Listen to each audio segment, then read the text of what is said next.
নমস্কার বন্ধুরা, মৌয়ের সাথে রান্নাবান্নাতে সবাইকে স্বাগত।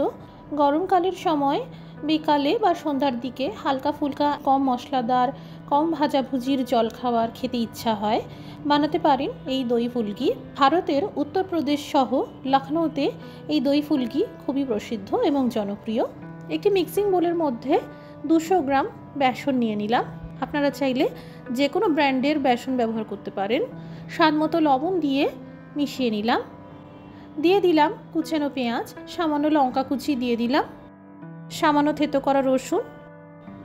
এবার সামান্য করে জল দিতে থাকবো আর একটা ক্রিমের মতন মসৃণ ব্যাটার তৈরি করে নেব। কোথাও যেন বেসনের গুটলি থেকে না যায় সেটা খেয়াল রাখবেন। যারা ঝাল বেশি পছন্দ করেন এই ব্যাটারে চিলি ফ্লেক্স বা লঙ্কার গুঁড়ো দিতে পারেন। ভালো করে মিশিয়ে নেওয়ার পর কালারের জন্য সামান্য হলুদ গুঁড়ো দিয়ে দিলাম। আবারও মিশিয়ে নিতে থাকবো। সামান্য আধা চা চামচ বেকিং সোডা দিয়ে দিলাম। এই বেকিং সোডা সম্পূর্ণ অপশনাল, তবে আমি রেকমেন্ড করব দিলে ভালো। ফুলকিগুলো স্পঞ্জি আর ফুলকো হবে। এবার খুব ভালো করে 5 মিনিট মতন ফেটাতে হবে। ভালো করে ফেটিয়ে নেওয়ার পর কি করে বুঝবেন ব্যাটার তৈরি হলো কি না, তার জন্য একটি জলপূর্ণ পাত্রে এইভাবে সামান্য ব্যাটার ফেলে দিয়ে দেখে নিতে পারেন।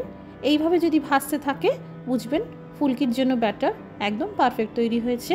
আপনাদের যেটাতে সুবিধা হবে কড়াই বা প্যানে ফুলকি ভাজতে পারেন। তেল ভালো মতো গরম করার পর গ্যাসের আঁচটা একদম কম করে দিয়ে ফুলকি ভাজতে হবে। কম আঁচে ভাজলে পুড়ে যাবে না আর চারদিক থেকে সমান ভাজা হবে। ধীরে ধীরে ফুলকিগুলো ফ্লাফি হয়ে গেল আর ভেজে গেল। এবার তেল ঝরিয়ে তুলে নেব। এবার বাকি ফুলকিগুলো একই রকমভাবে ভেজে নেব।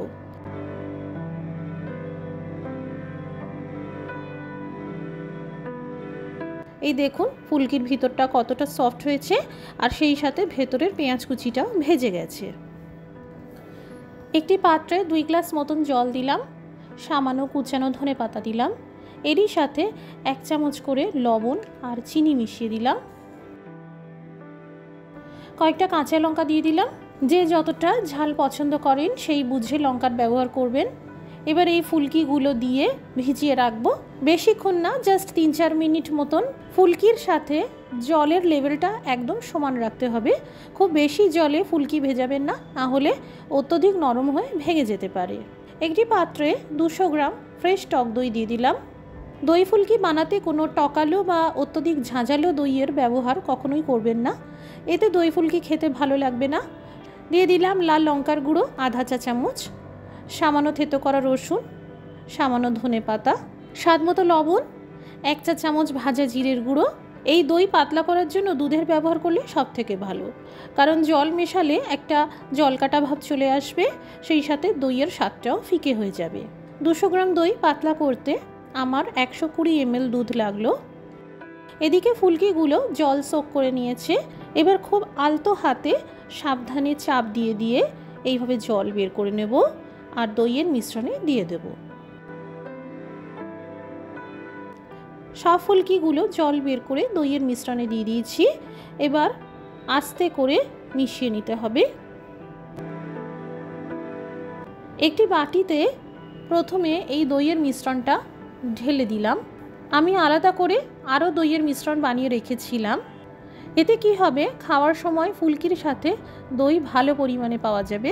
এবার সব শেষে তড়কা দেব। এটা খুবই গুরুত্বপূর্ণ। এরকম তড়কা প্যানে তেল গরম করে নিয়েছি। এবার দিয়ে দিলাম সামান্য আস্ত জিরে, সামান্য রসুন কুচি, এই রসুন অবশ্যই দেবেন, 2টো শুকনো আস্ত লঙ্কা আর সামান্য কাশ্মীরি লঙ্কার গুঁড়ো কালারের জন্য। ভালো করে ভেজে নিয়ে এইভাবে উপর থেকে ছড়িয়ে দিলাম। তৈরি হয়ে গেল দই ফুলকি। একবার এইভাবে বানাতে পারেন আর খেয়ে দেখতে পারেন, সত্যি দারুণ টেস্টি হয়। হালকা ফুলকা জলখাবার হিসেবে গরমের সিজনে খেতে বেশ ভালো লাগে।